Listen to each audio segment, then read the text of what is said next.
Hey, we're Saints. Father Chris here. Welcome to our Crucifixion Life. I'm glad to have you beautiful people with us. All right, New Year's. We're talking about New Year's resolutions yesterday, and we all make them. We all want to keep them, but we end up not doing it. From what I can see in the science and the math that's out there, data shows us that like 80% of all New Year's resolutions are gone like within 2 weeks, right? 12 days, I think, is what they say. Whatever the actual numbers may be, we all know that it's very hard for us to keep New Year's resolutions. We have such grand plans and grand ideas and things, goals and visions that we want to have happen, and yet somehow we never can follow through with those commitments, right? Like we say we're going to do it, we're going to pound our way through it. We've got it. We want it. We're just don't make it happen. Why is that? Well, I ask that question a lot about myself. Like, why can't I just make plans and then follow through with them? And I realize that it's not just that I'm a procrastinator or that it's that I don't have a lot of discipline. Those things may be the case, but really I think the issue comes down, for me at least, is that, look, I just don't have a very well written out, clearly delineated, and very simple plan to execute, right? Now, let me tell you what I mean by that.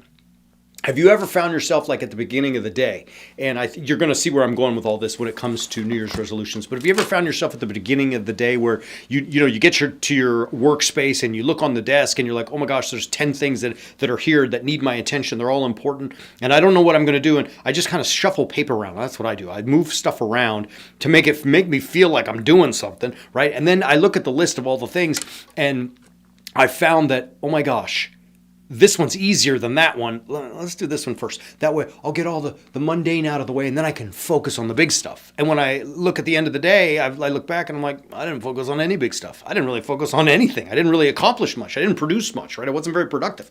So why is that happening? And I discovered something. I've been doing a lot of personal research on neurochemistry.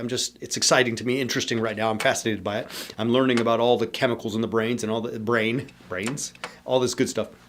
But one of the things I discovered in one course I'm taking is they led me to do the following. Now listen to this. Every morning I have now in my calendar an appointment that says morning routine, right?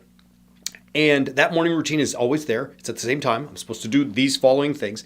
And rather than wake up and just say, all right, I know what to do, I typed into that appointment the following. It says 1, coffee, 2, prayer, 3, Scripture, 4, exercise, 5, shower. Now, those are not things that I'm going to forget. I do those exact same things in that exact order every single day, at least as many days as I can, as I have the strength to do that. And you might say to yourself, Father, why do you have to write down to have coffee? I don't. I know it. But by putting that in there, what I have done, listen, I have taken that load off my cognition, right? It's a cognitive load release, if you will.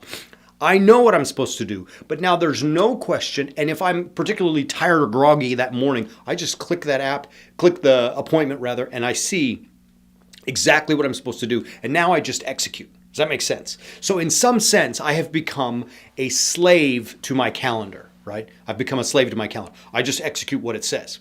However, and here's the interesting thing, the day before, I was the master of my calendar. So let's just say on Tuesday, well, today's Friday. So on Thursday, yesterday, I went into my calendar and I went to my morning routine and I typed in coffee, prayer, scripture, exercise, shower, right? Now, I'm the boss. I decided what was in that appointment, right? Things that I want to accomplish. But tomorrow, meaning today on Friday, I just execute what's in there. I'm a slave to it. So I'm the master one day and I'm the slave the next. Does that make sense? And I found that to be particularly helpful. Now you may say, well, Father, that's a silly thing. Your morning, excuse me, your morning routine that you know what to do, you've memorized. Yes, it is. But it taught me to do that with all the other appointments. So now, when I'm writing something, I type in that appointment, like I give myself the space and I type in the appointment. You are like, here's a good example. My sermon, for example, a couple of weeks ago was on the genealogy of Jesus Christ. It was before Christmas. And so I typed, sermon preparation. And in the appointment, as I clicked it, it said 1, the topic is the genealogy of Jesus Christ. 2, the scriptural text is Matthew 1:1 through Matthew 1:16. 3, you are going to exegete each of the names and what the names mean, and on I went. So it just became one of those things where in the production of this sermon, I didn't have to think about it. I just had to do the work. I just had to execute.